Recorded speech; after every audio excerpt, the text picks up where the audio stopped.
Hi, I'm Tim Watson from Timography and welcome to our second video podcast. In today's episode we're going to be looking at shooting in our studio here and using specific light modifiers with grid attachments. So let's get started. The first attachment I'm going to use is my favourite studio light modifier, Beauty Dish. It's similar to a softbox, but it gives that a little bit more of a direct light. Gorgeous light for portraits, for headshots, really nice. That's in its normal configuration. What we're going to be doing is using one of these grids on the front to really control the light. Just to give a quick demonstration, if I hold it up in front of me, you can still reasonably clearly see my face, but if I move it, you no longer can see me, and you can see me again.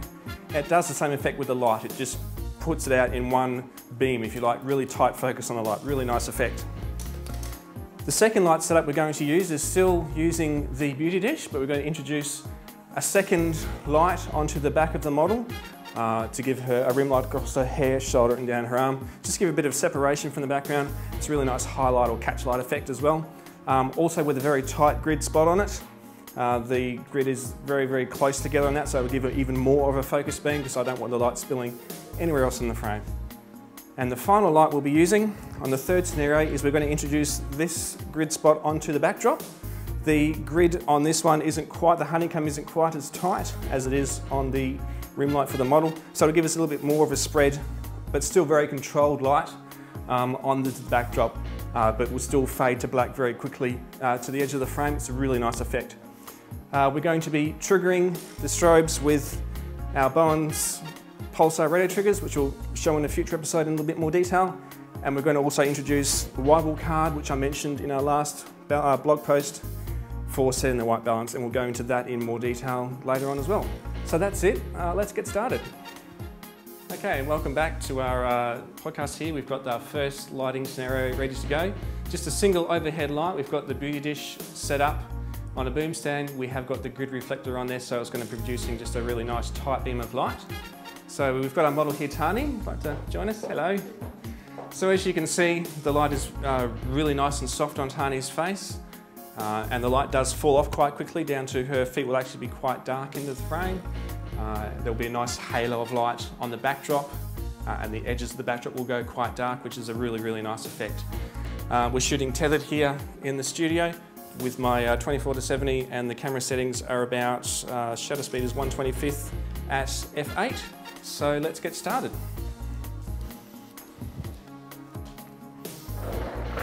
Okay. And pose number 1, 3, 2, 1. Again, 3, 2, 1. Pose number 2, 3, 2, 1. 3, 2, 1.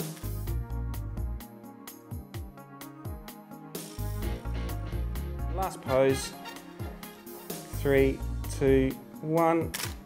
And 3, 2, 1. Thanks, Tani. Okay, so there we go, that was the Beauty Dish. We'll move on to lighting setup number 2 now.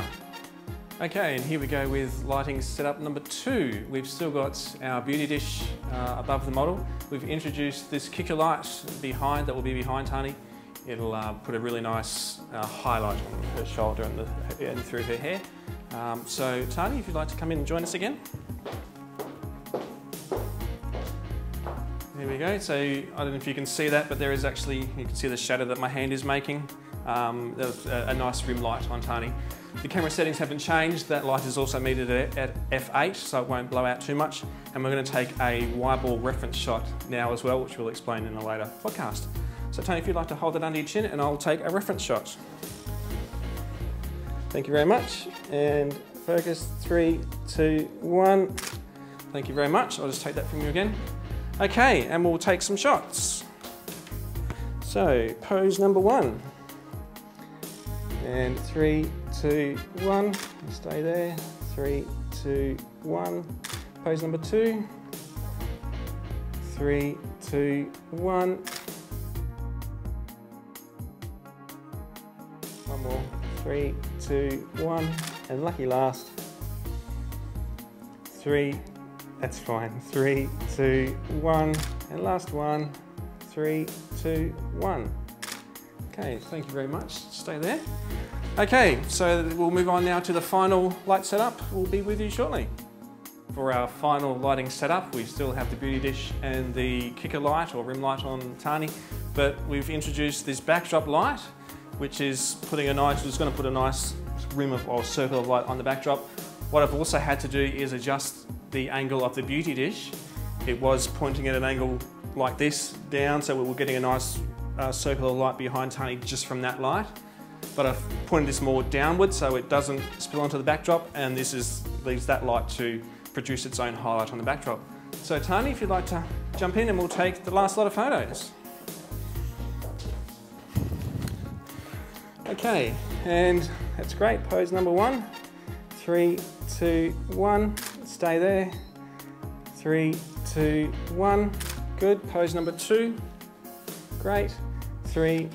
Focusing. There we go. 3, 2, 1. One more. 3, 2, 1.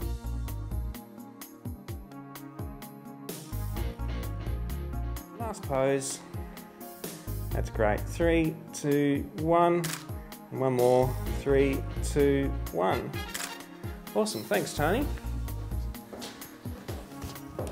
Okay, so that was the 3 lighting setups. We'll take a little bit of a break and we'll come back and do a wrap up. Thanks very much.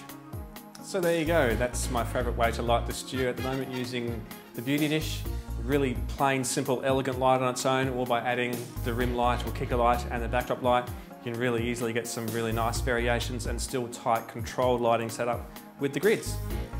I hope you found this helpful. If there's anything else you want us to share or would like us to demonstrate, please send us an email through my website at timography.net. Let me know. We'll be only too happy to share stuff like that in the future. So until then, we'll see you next time.